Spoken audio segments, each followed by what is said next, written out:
Hey, it's Sarah with Loaves and Dishes, and in today's video, I am going to be showing you how to make this super easy lasagna soup.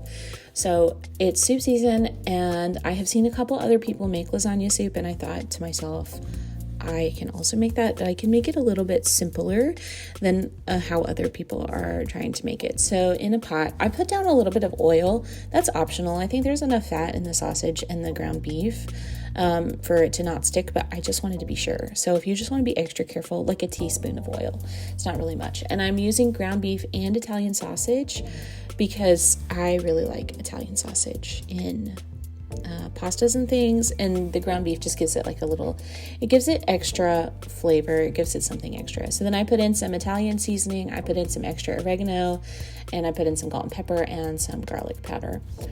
And I'm using some pre-minced garlic and pre-minced onion. I had some in the fridge that I wanted to use up. So if you don't have pre-minced onion, I would really recommend chopping up maybe like half of a regular onion. Then I added some tomato paste. I added a big can of tomato sauce. And again, if you don't have tomato sauce, but you want to use diced tomatoes, you absolutely can. I would recommend using a combo if you're going to do that, like maybe a smaller can of diced tomatoes and a smaller can of tomato sauce. Just so that it is a little bit saucy. And then you want to add some chicken stock. I recommend adding chicken stock over beef stock, just because the chicken stock has a milder flavor. It's not quite as beefy, obviously, and it's really going to let the sausages and the tomatoes shine. So I added a quart of stock. You could also add water, but you'll just want to make sure that you taste it and add extra seasonings. I gave that a mix around, and now I'm adding my uncooked lasagna noodles, and I'm just breaking these apart into like smaller bite-sized pieces. It doesn't have to be super exact, just, kind of roughly bite-sized.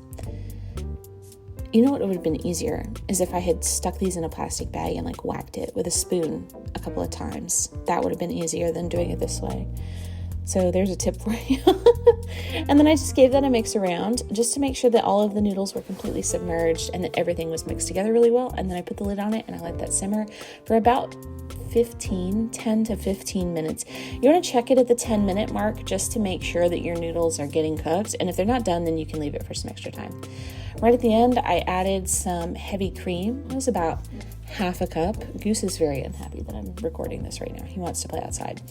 So I added about half a cup of heavy cream. It just lightens the color. It adds a bit of creaminess. And then I am making the cheese topping. Okay. So it's some mozzarella. I used Borsin Cheese and some ricotta and some Parmesan.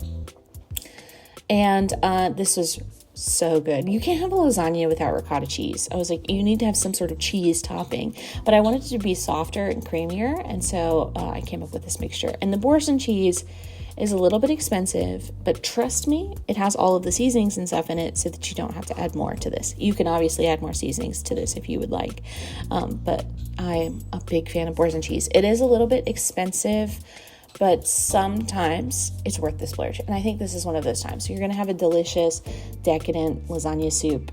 Splurge a little on the cheese. Get yourself the fancy cheese. You deserve it. You've earned it.